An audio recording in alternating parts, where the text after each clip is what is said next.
Eu sou Mário Persona e essas são as respostas que eu dei aos que me perguntaram sobre a Bíblia. Quando alguém rejeita, recusa a luz, o que Deus faz? Deus apaga a luz. Deus esconde a luz. É aqui que ele está dizendo isso, no versículo 25. Naquele tempo, respondendo Jesus, disse: Graças te dou, ó Pai, Senhor do céu e da terra, que ocultaste estas coisas aos sábios e entendidos e as revelaste aos pequeninos. Então, os sábios e entendidos ficaram totalmente no escuro em relação a quem era aquele homem perfeito caminhando no meio deles. Por quê? Porque eles recusaram a luz. E Deus os priva da luz. Não havia agora maneira deles enxergarem. Porém, ainda assim, os planos de Deus não podem ser frustrados. Por mais que os homens queiram, Deus tinha mandado o seu Filho ao mundo para salvar. E ele ia salvar.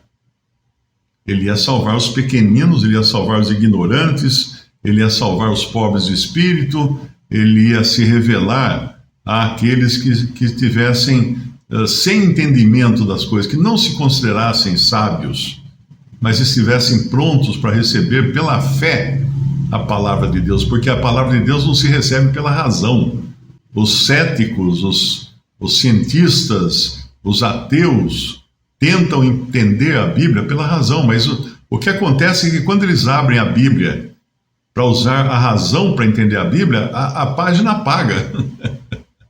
É como se a Bíblia fosse um tablet, que a hora que alguém abre para tentar entendê-la usando sabedoria humana, ela acaba a bateria, apaga a tela do tablet da Bíblia. Porque Deus oculta essas coisas dos sábios entendidos e as revela aos pequeninos. Tem um versículo em Lucas, capítulo 1 de Lucas, versículo 46, disse então Maria: a minha alma engrandece ao Senhor e o meu espírito se alegra em Deus, meu Salvador. Salvador de Maria, porque Maria também precisou ser salva pela fé em Jesus, seu Filho. Ela precisou ser salva. Por isso que ela chama de meu Salvador. Se Maria não fosse Maria, como eu ensino na Igreja Católica, Maria sem pecado, né? Maria imaculada, ela não chamaria Deus de meu Salvador, porque ela precisava ser salva também. E aqui então, no versículo 51, fala: com o seu braço, Lucas 1:51, agiu valorosamente, dissipou os soberbos no pensamento de seus corações, depois dos tronos os poderosos, e elevou os humildes. Encheu de bens os famintos, e despediu vazios os ricos. Esse é o Salvador de Maria, que veio ao mundo, e é Salvador também daqueles que não se consideram sábios nem entendidos, mas são pequeninos diante de tamanha graça que Deus revela.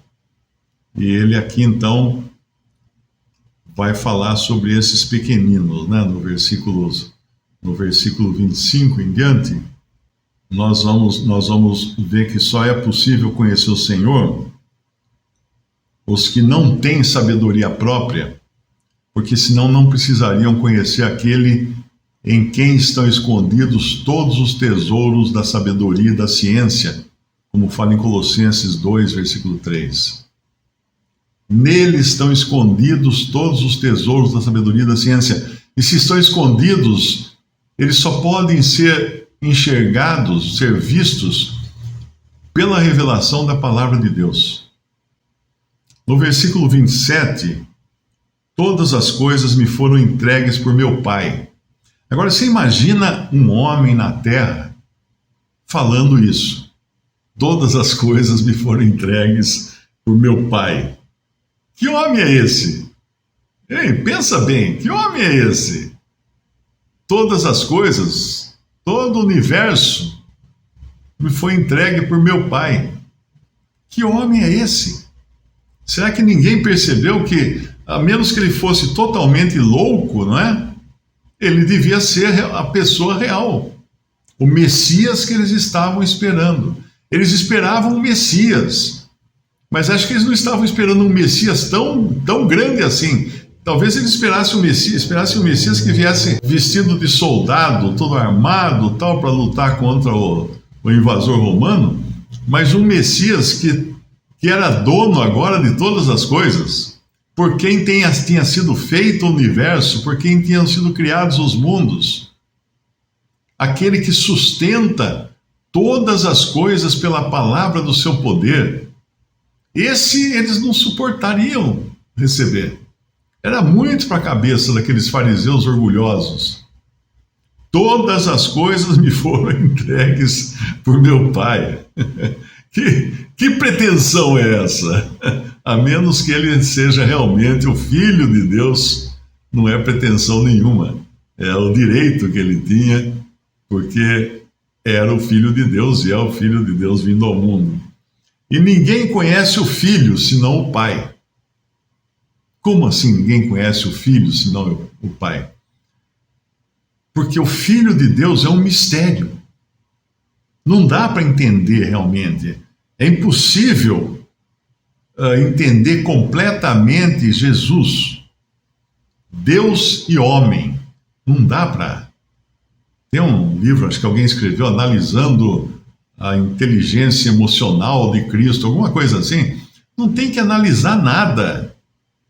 Nenhum ser humano é capaz de analisar Cristo, conhecer quem é o Filho. Só o Pai que conhece, porque é um mistério tremendo que toda a divindade, na sua magnificência, na sua grandeza, pudesse caber num homem. Pudesse caber num homem. Hoje a gente se espanta, né? A gente compra um pendrive pequenininho assim e se espanta, porque, puxa vida, cabe não sei quantos gigas de informação aqui. Isso não é nada comparado àquele homem santo e perfeito em quem cabiam todas as glórias do universo, toda a glória da criação, todas as glórias da divindade cabiam nele ali. Ele era um tremendo de um pendrive, porque é muito maior do que qualquer capacidade que a gente possa imaginar. Então, por isso que não há quem conheça o Filho. Nós conhecemos o Filho no sentido de Salvador. Eu conheço ele como meu Salvador. Eu o recebi, eu criei nele, mas eu não conheço as entranhas dessa pessoa. Deus e homem. Ninguém conhece o Filho, está escrito aqui, senão o Pai. E ninguém conhece o Pai, senão o Filho, e aquele a quem o Filho quiser revelar. Veja que interessante aqui. O Pai, então, é possível conhecer desde que o Filho revele quem é o Pai. Mas o Filho não é possível conhecer, porque ele é homem e Deus. Isso extrapola totalmente a mente humana, né? Qualquer um não conseguiria entender o mistério da encarnação. O mistério da encarnação. E tem uns tontos aí na internet que ficam discutindo e querendo colocar em dúvida a divindade do Senhor Jesus. Que tristeza, né? O que estão fazendo? As formiguinhas querendo discutir o elefante. Vai chegar a hora que a pata do elefante vai fazer pof, esmaga as formiguinhas. É muito maior. Começa pelo fato de Cristo foi à cruz e morreu. Como é que você entende isso? Mas ele não era Deus e homem? É. Então como é que ele morreu? Não dá para entender. O seu corpo físico, humano, morreu, mas Deus continuou ali, vivo, né? Tanto é que no terceiro dia depois ele ressuscita. Então, a natureza divina e a natureza humana do Senhor Jesus são inseparáveis. No momento em que ele se fez homem, ele passou a ser um homem divino para sempre, um homem, Deus e homem. Haverá para sempre um homem no céu. Você já pensou nisso? Muita gente não acredita, né? Tem gente que pensa que ele ressuscitou, tipo um espírito assim, transparente, flutuando e foi para o céu num corpo espiritual, vestido de um lençol ou alguma coisa assim. Não, ele ressuscitou num corpo de carne e ossos. Ah, mas espera aí, Mário. A Bíblia fala que carne e sangue não herdarão. É carne e sangue. Mas não diz que ele ressuscitou em carne e sangue. Ele ressuscitou em carne e ossos. O sangue ele derramou. Vede que eu tenho carne e ossos, que o espírito não tem. Ele fala mais ou menos assim para os seus discípulos, depois de ressuscitar, porque estavam assustados. Eles pensavam que estavam vendo uma assombração, né? Então, ninguém pode entender, não queira entender Jesus. Creia somente. Creia. Tinha um irmão ele costumava falar assim: não tente entender sua esposa. É impossível, é que nem um computador. Não tente entender o computador. Você usa o computador, mas você não sabe como é que funciona lá dentro. E nem tenta, é muito complexo para você. Então não tente entender Cristo. Creia, é pela fé, não é pelo entendimento que nós somos salvos. É pela fé. Graças te dou, ó Pai, Senhor do céu e da terra, que ocultasse essas coisas aos sábios entendidos, as revelasse aos pequeninos. Sim, ó Pai, porque assim te aprove. Todas as coisas foram entregues por meu Pai. Ninguém conhece o Filho, senão o Pai. E ninguém conhece o Pai, senão o Filho e aquele a quem o Filho quiser revelar. Porque até aqui ele veio falando do negativo, né? Dos que não creram, não aceitaram, repudiaram a graça, rejeitaram aquele homem perfeito que tinha vindo para ser o Messias deles, e o Senhor então se dirige aos pequeninos, já que ele ocultou dos sábios e dos entendidos essas coisas para revelar aos pequeninos. E assim te aprove, Pai. Não, o Senhor ainda agradece ao Pai, sim, ó Pai, porque assim te aprove, porque assim o Pai desejou fazer. Então não reclame se você é um cético, se você é um ateu, se você é um que zomba do que diz a Bíblia. Não reclame, porque ao Pai aprove esconder essas coisas de você, ocultar essas coisas de você. Você não vai enxergar mesmo, porque você demonstrou que se apoia na sua própria sabedoria, no seu próprio conhecimento, na sua própria inteligência, e aí o Pai o que faz? Oculta essas coisas, porque você se considera um sábio entendido. Então, sábios e entendidos aqui não tem vez. Como o título daquele outro vídeo que eu pus, né? Perdeu o mané. Aqui, sábio e entendido é o mané que perdeu a oportunidade porque agora foi fechada a porta. Mas então, quando termina o versículo 27, ninguém conhece o Pai, senão o Filho, e aquele a quem o Filho o quiser revelar. Então, fique atento, porque se o Filho quer revelar, ele quer revelar para ouvidos atentos. Não para ouvidos, como é que chama aquela palavra difícil? Moucos, não, moucos. Eu nunca lembro como é que fala essa palavra difícil. De vez em quando tem que falar uma palavra difícil para impressionar. Impressionar a audiência, né? Mas o Pai não quer revelar quem é o Filho para aqueles que se fazem surdos, que tapam os ouvidos. Tem uma passagem, acho que é quando Estevão, né? É Estevão que estava pregando para os judeus, e chega um momento em que eles tapam os seus ouvidos, antes de apedrejarem Estevão. É Estevão que eles apedrejaram? Estevão. Antes de apedrejarem Estevão, eles tapam os seus ouvidos. Acho que está em Atos capítulo 6, se não me engano. É uma passagem bem forte, né? 7. Atos 7, versículo 54. Ouvindo eles isto, enfureciam-se em seus corações, rangiam os dentes contra ele. Mas ele, estando cheio do Espírito Santo, fixando os olhos no céu, viu a glória de Deus e Jesus que estava à direita de Deus, e disse: Eis que vejo os céus abertos e o Filho do Homem que está em pé à mão direita de Deus. Por que não estava sentado ainda? Porque Deus, o Senhor, ainda aguardava aquela nação se arrepender. Ele aguardava em pé antes de se assentar à destra de Deus nas alturas. Mas eles gritaram com grande voz, no versículo 57, taparam os seus ouvidos,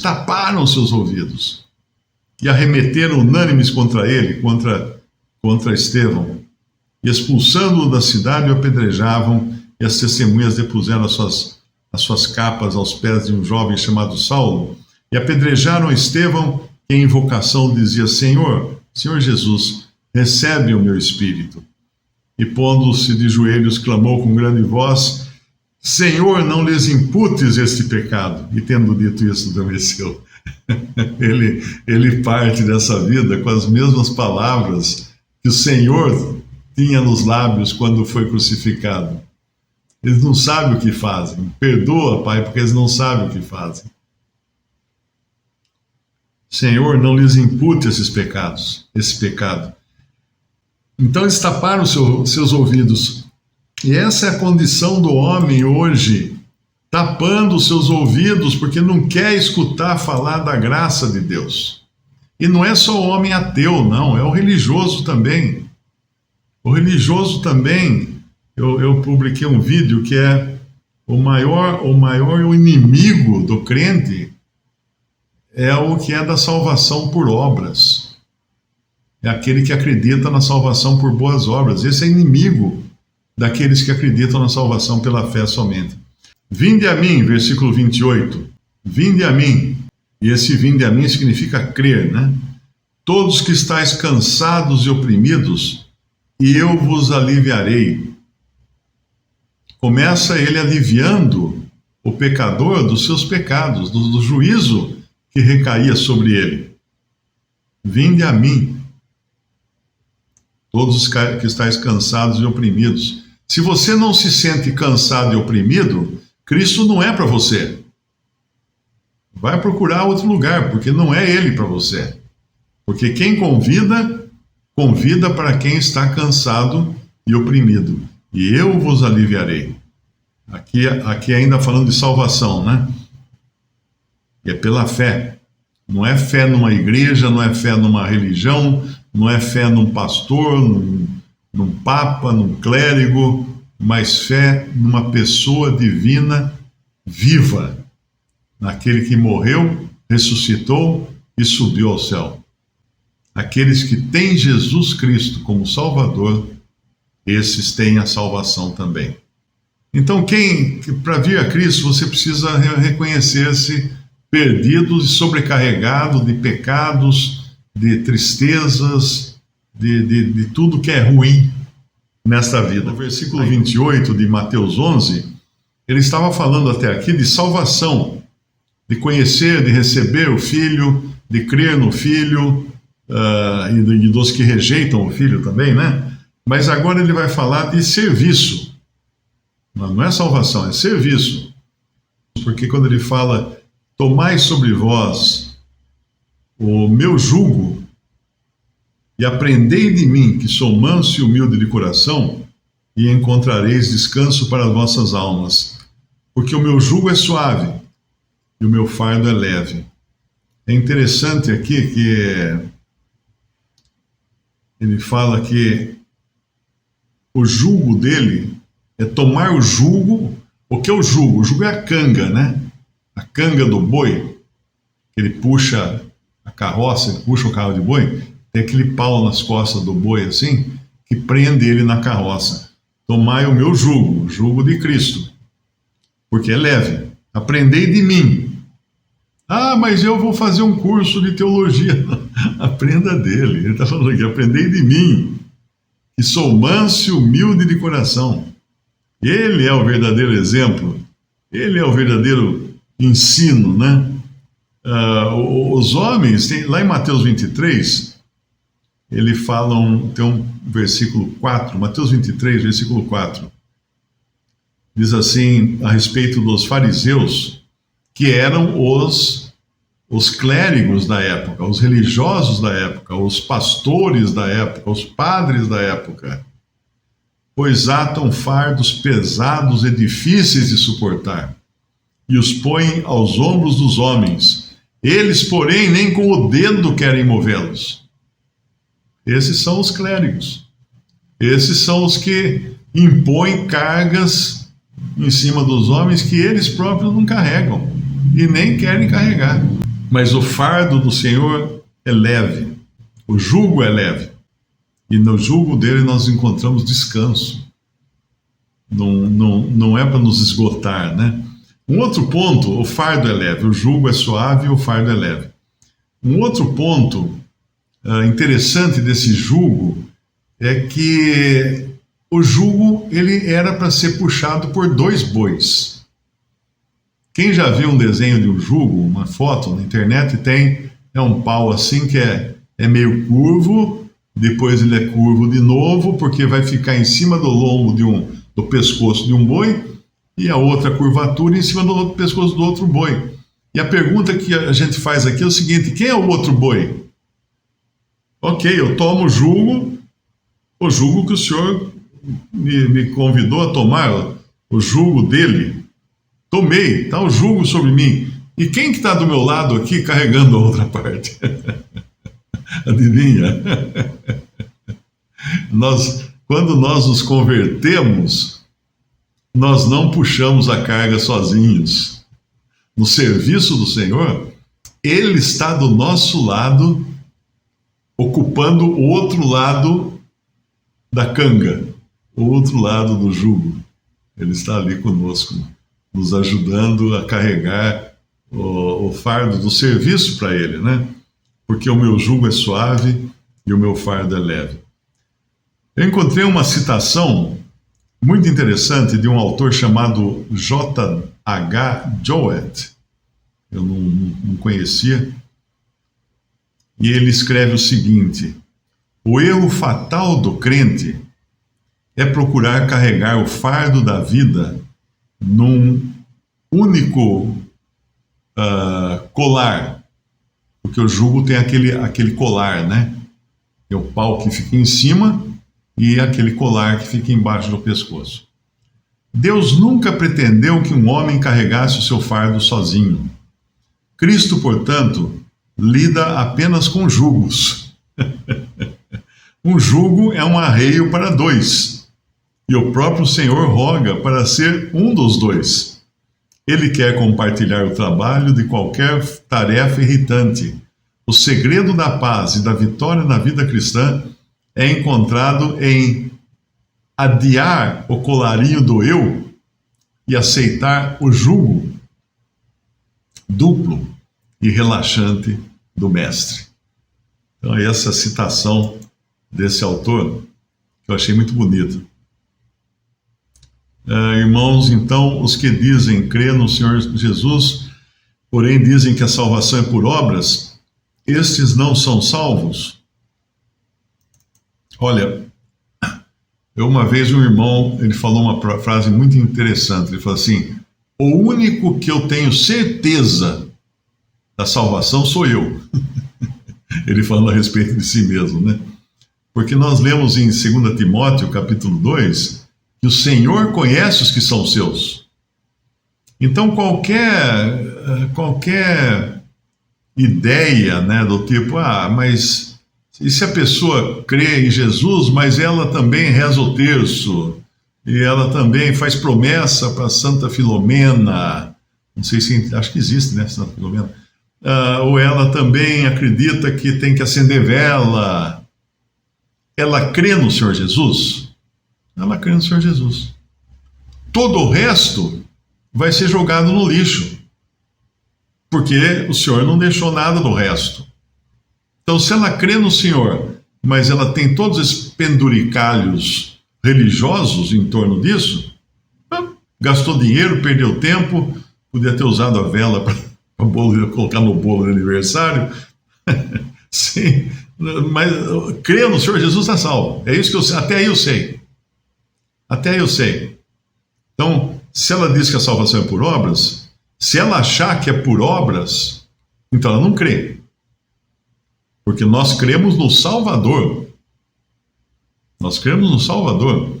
Se eu estou me afogando na praia lá de Itanhaém e o Benício vem me salvar, eu preciso crer que ele tem capacidade de me salvar para me render, né, nos braços dele, para ele me levar para a areia lá. Eu dispenso aquela respiração lá, viu? Aquela deixa, não precisa, eu vou estar bem sem ela. Mas ele vai me levar para a areia. Agora, se eu não acredito nele, o que eu vou fazer? Eu falei, não, fica só aí por perto. Se eu precisar, eu vou tentar aqui me salvar sozinho. Não, tá aí eu não estou crendo. Eu não estou confiando completamente no salva-vidas, que é quem tem. Tanto é que salva-vidas, né, meu pai falava isso, meu pai dizia que salva-vidas, se ele percebe que a pessoa está lutando muito, ele não chega perto. Ele pega, ou ele joga aquela boinha, né? Geralmente ele joga uma boinha, mas ele não chega perto. Ou então, se o cara está muito desesperado, ele dá um soco no meio do nariz do sujeito para desmaiar. Para o cara desmaiar, ele poder agarrar por trás e trazer para a praia. Traz o cara desmaiado, porém vivo, né? Porque enquanto ele está se esforçando para se salvar, é perigoso até ele agarrar o salva-vidas e os dois irem para o fundo, né? Então, se quem for para Itanhaém, saiba disso. Lá tem um muito bom, pronto para fazer os salvamentos, mas ainda assim, o Salvador mesmo é o Senhor Jesus. Só esse é o Salvador de pecadores. Visite respondi.com.br. Também 3minutos.net. Baixe os e-books ou adquira os livros.